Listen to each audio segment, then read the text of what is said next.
नमस्कार मित्रांनो. आता आज मी ठरवलं आहे की तुम्हाला थोडी इंग्लिशची मी अजून माहिती द्यावी. कारण काय होतं, सुरुवातीला मी तुम्हाला सांगितलं इंग्लिश बोला, इंग्लिश बोला. पण ते एकदम तुमची डेअरिंग होणार नाही बोलायला, कारण तुम्हाला ती सवय नाही आहे बोलायची. तर मी असं ठरवलंय की मी तुम्हाला असं 1-2 दिवसांनी येत जाऊन तुम्हाला ते विषय देईन, की कसं बोलायचं असं मी तुम्हाला सांगेन काही दिवस. मग तुम्ही मला वाटतं ऑटोमॅटिकली तुम्हाला समजेल कसं बोलायचं ते, कसे विषय निवडायचे आणि बोलायचं. मेन म्हणजे बोलणं हे खूप महत्वाचं असतं. तुम्ही जेव्हा बोलायला सुरू करणार त्यानंतर तुम्ही इंग्लिश बोलू शकणार आहे. बोलल्याशिवाय काहीच होणार नाहीये. तुम्ही किती वाचा, किती ऐका, त्याने काही फरक पडणार नाही. ते तुमचं नॉलेज असं वाढेल. तुम्हाला जर कोणी काही दिलं पुस्तक तर तुम्ही वाचू शकाल, किंवा जे पॉडकास्ट आहे, ऑडिओ, कुठलाही ऑडिओ बुक असेल तर तुम्हाला थोडंफार समजू शकेल. पण बोलणं जे आहे ते बोलावंच लागणार. बोलल्याशिवाय तुम्हाला ते येणारच नाही. फक्त तुम्हाला काय ती भीती एक मनातून आहे, मी कसा बोलू, त्यामुळे तुम्हाला असं वाटतं तुम्ही स्वतःला झिरो समजताय. तुम्हाला सांगतो मला काहीच येणार नाही. पण असं नसतं. आपल्या मनात खूप ते शब्द आहेत इंग्लिशचे, कारण तुम्ही शाळेत शिकलेले आहात, कॉलेजमध्ये शिकलेले आहात. एक म्हणजे आहे, एकदम जर माणूस अजिबात शाळेत गेलेला नसेल तर त्याला येऊ शकणार नाही. खाली 4थी-5वी शिकला असेल तर तो इंग्लिश बोलू शकत नाही. कमीत कमी 10वी तरी मुलगा माणूस शिकलेला पाहिजे. 12वी असेल तर उत्तमच, आणि जर 15वी असेल तर तो लवकरच बोलू शकतो. काय जर माझा थोडा बोलण्यासाठी वेळ पण द्यावा लागतो. म्हणजे तुम्ही जर जसं तो वेळ वाढवाल, पहिले 5 मिनिटं बोला, मग हळूहळू आठवड्याला 10 मिनिटं बोला, मग हळूहळू 15-20 मिनिटं बोला, असं तुम्ही वेळ वाढवाल तेव्हा होऊ शकतं. माझं काय झालं, 1 वर्ष मला का लागलं त्याचं कारण माझ्याकडे वेळ नव्हता. आता आपण नोकरीला गेलो तर आपल्याला 8-9 तास लागतात. नंतर घरी यायला, मुंबईच्या ठिकाणी यायला 2-3 तास जातात, ट्रेन मधून, बस मधून. तर मग घरी आपण संध्याकाळी आलो का थकलेलो असतो, घरामध्ये टीव्ही चालू असतं, बायका मुलं असतात, गडबड गोंधळ असतो. तर त्यावेळी तुम्ही ती इंग्लिश बोलण्याची प्रॅक्टिस पण करू शकत नाही. कुठे करणार प्रॅक्टिस, हे एक प्रश्न असतो. पण तुम्ही थकलेले असतात, वाचन करणं पण कठीण असतं, असं अशी परिस्थिती असते. त्यामुळे ह्या वयामध्ये त्याला वेळ लागतो. पण तुम्ही जर तरुण असाल, तुम्ही मोकळे असाल, तुम्हाला वेळ जर असेल तर तुम्ही जास्त प्रॅक्टिस करून लवकर बोलायला शिकू शकता. तुम्ही 6 महिन्यात सुद्धा बोलू शकता. पण हे जे आपण ऍड बघतो, ऍडव्हर्टाईज, 1 महिन्यात तुम्ही शिकू शकता किंवा 8 दिवसात शिकू शकता, असं कधीच होऊ शकत नाही. चांगलं बोलायला कमीत कमी 2 वर्ष तरी जातीलच असं मला वाटतं. आता मला वाटतं मी फक्त 50% बोलतोय. ती पण अशी प्रॅक्टिस करून करून रोज 10 मिनिटं, 15-20 मिनिटं. काय सुरुवातीला आम्ही मित्र आलो होतो जवळ आणि बोलण्यासाठी, रोज थोड्या वेळ बोलायचो, अर्धा तास. पण नंतर काय झालं, एकेकाला काय नाही कामं निघायला लागले, मग ते थांबले. ते मग जॉईंट व्हायचेच नाही त्या झूम मीटिंग मध्ये. मग ते नाही केल्यावर मग नंतर मला प्रश्न पडला, आता मी कसं बोलू इंग्लिश. नंतर मग ही मी ट्रिक शोधून काढली का आपण स्वतःशी व्हिडिओ मध्ये म्हणजे रेकॉर्डिंग करून बोलूया. स्वतःला बघत बघतच बोलू.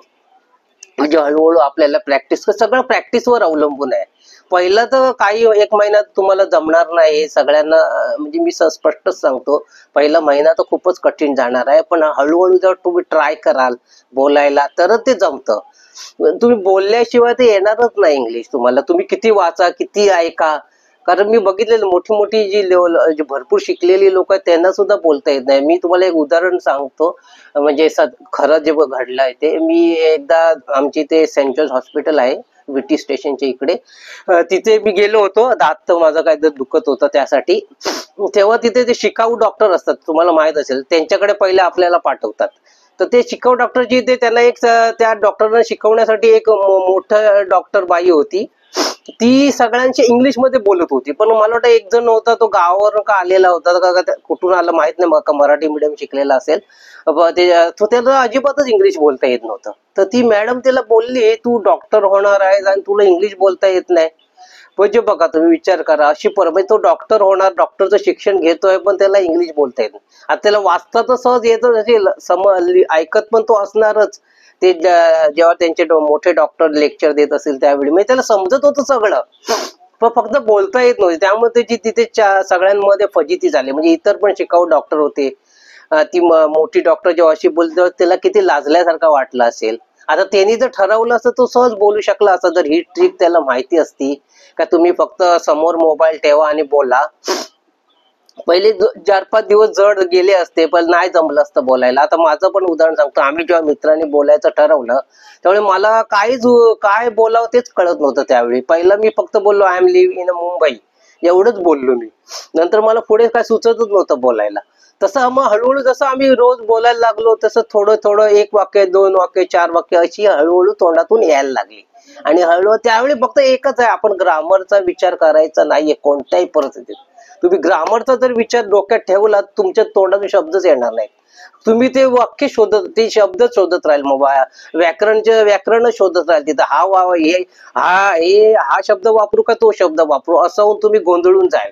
आणि नवीन आणि इतर शब्द तुम्ही मी सांगितले तुम्हाला, तुम्ही डिक्शनरी रोज वाचायची आहेत आणि आपल्या डोक्यात असतात साधे साधे शब्द. आपण शाळेत शिकलेलो असतो, कॉलेजमध्ये शिकलेलो असतो, त्यामुळे असतात ते आपोआप बाहेर येतात. साधारण शब्द असतात ते. आणि नंतर आपण परत रोज रोज थोडे 2-4 ते पेजेस डिक्शनरीची वाचायचीच आहेत. मग ती एक भर पडणार आहे. परत थोडस मी तुम्हाला सांगितलं, 8-10 पानं इंग्लिश पुस्तकं वाचा किंवा न्यूजपेपर वाचा रोज. 1-2 पानं त्याची असतात ती. त्यामुळे ते हळूहळू मोठ्याने फक्त वाचायचं, कारण तुमच्या जिभेला सवय व्हायला लागते. जी सवय नाही आहे म्हणून भीती वाटत असते आपल्याला. माझी परिस्थिती त्यावेळेस सेम अशीच होती, की सवय नसल्यामुळे बोलायला जमत नव्हतं. शब्द तोंडातून येत नव्हते. पण जसे तुम्ही सुरू करता, हळूहळू बोलायला लागता. आता तुमचा जर चांगला कोणी मित्र असेल तर त्याला सांगा, आपण दोघं बोलूया. आता समोरासमोर बसून तुम्हाला जमत असेल तर तसे बोला, नाहीतर मग व्हिडिओ कॉलद्वारे बोला. असं काही गरज नाहीये काय समोरच बसलं पाहिजे बोललं पाहिजे. कुठल्याही परिस्थितीत तोंडातून शब्द येणं महत्वाचं असतं. फक्त एकमेकावर हसू नका. त्यामुळे मग कधी कधी मग ती शिकण्याची मजा निघून जाते. सिरियसली घ्यायला पाहिजे. हा हा विषय आहे तो सिरियसली घ्यायला पाहिजे.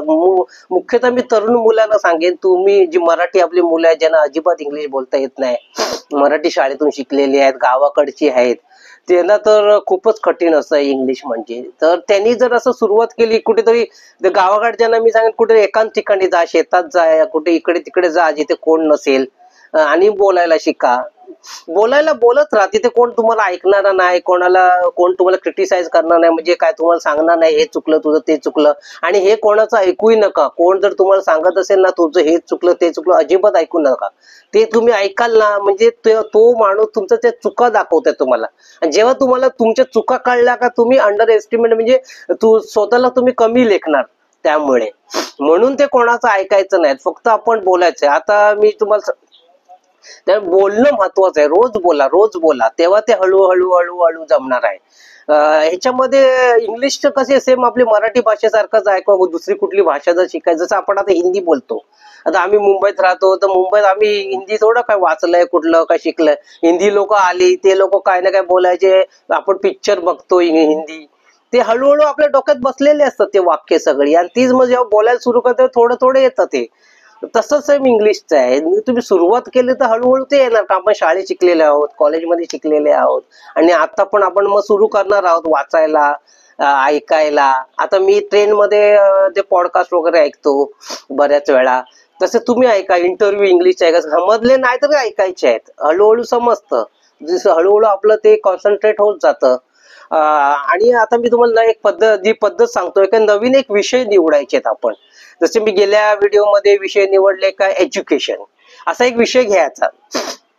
आणि बरं मी निवडलं होतं डिफॉरेस्टेशन, म्हणजे जंगलतोड जी चाललेली आहे आपल्या देशात ती. मग त्याच्यावर काही बोलायचं. जसं आता एखाद्याने मराठी सांगितलं, तुम्ही सहज बोलू शकता.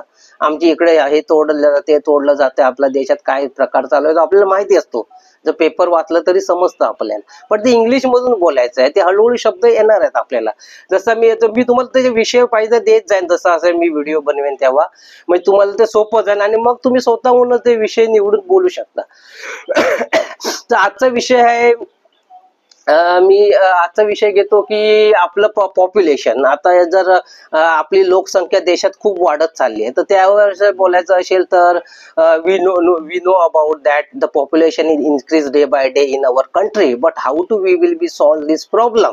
Government also not understand how to solve this problem, because some community are opposed to this problem. Okay, and but what I say to you, when we have not solved this problem, so many problem will be created for this problem. Okay, means the job will be not available to our youngers or our people. Okay, and I think that our new government thinking that how to solve this problem. So he is invited to other businessmen, other countries' business. You are come here and start to the companies here. Okay, but you know that many companies will become here. I mean, one side is government is invited to other companies, but second side, you know that the this company will be coming here. After that, they will be destroy the nature also. I mean, they will be send a chemical water in the river. So this river's water will be spoiled from the companies. Okay, other they will be destroy the nature in surrounding area of this company. That kind of they will be not save us nature. Okay, so we have not option the front of us nowadays, because the job is very important to us. Why job is very important? Because how to without job how to we will be survive. 80% people are wanted to a job. Only I think that 10% or 5% people are reach in our country. Okay, so I think that the population is a big problem nowadays in front of us. And second, I say about that technology or machineries every company are uses, so they have not wanted to a manpower.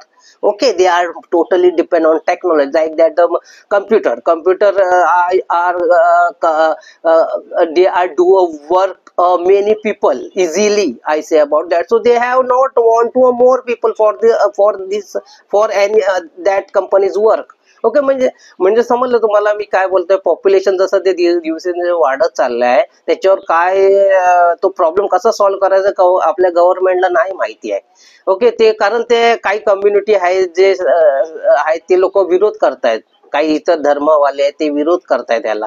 कारण ते जेव्हा आपण population control बोलतो तेव्हा पहिलं मुलांची संख्या कमी व्हायला पाहिजे. जसं like that China has started to a one child policy scheme. That kind of when we will be started to this scheme or this plan, but other community has not supported to that scheme. Okay, म्हणजे अशा प्रकारे ती आपल्या इथे काहीतरी नवीन चालू करायला सरकार बघतंय, पण दुसरे कम्युनिटी वाले त्याला सपोर्ट करत नाहीत.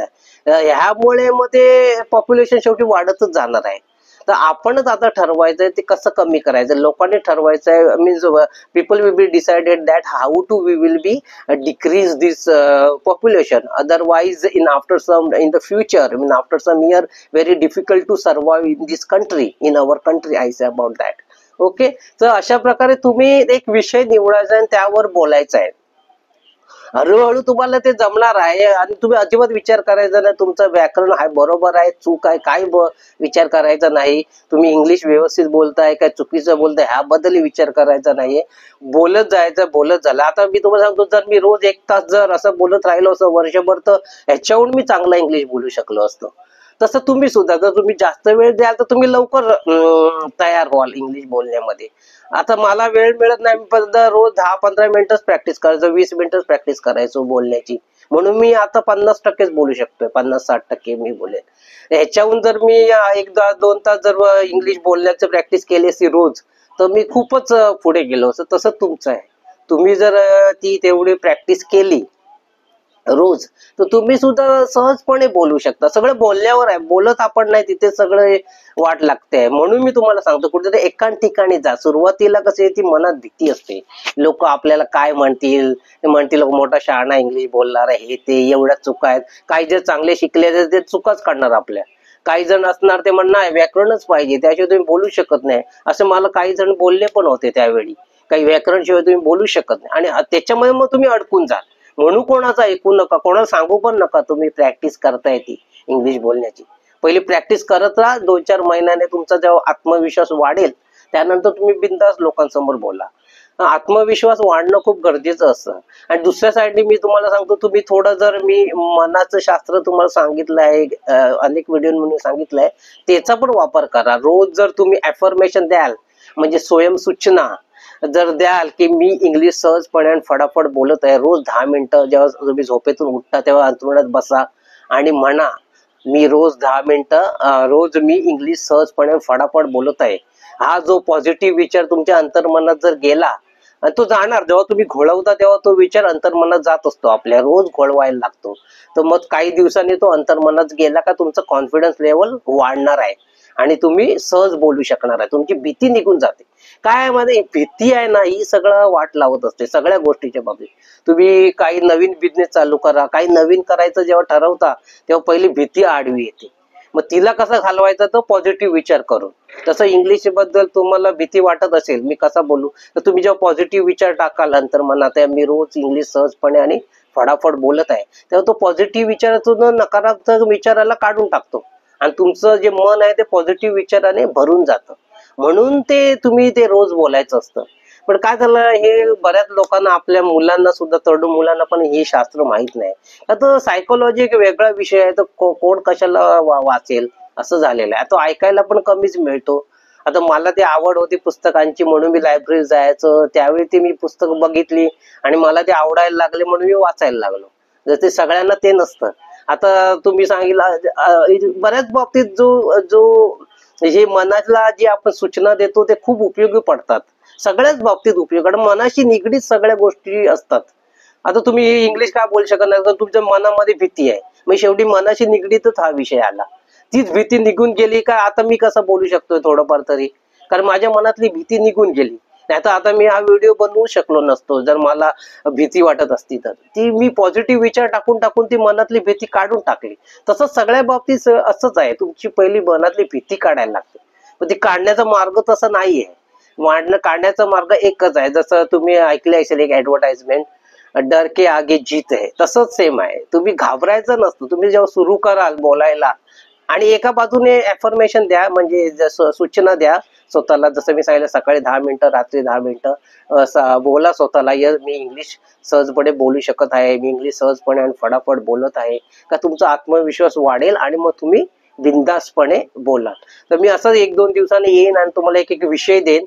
मग तुम्ही ते पाहिजे लिहून ठेवा आणि तुम्ही तुमच्या वेगळ्या प्रकारे त्या विषयावर बोला. असं नाही का मीच बोलतो ते तुम्ही बोलायला पाहिजे. तुम्ही त्यावर वेगळ्या प्रकारे बोला आणि प्रॅक्टिस फक्त करा आणि जे सांगितलंय ते करा. तुम्ही निश्चितच बोलू शकता इंग्लिश.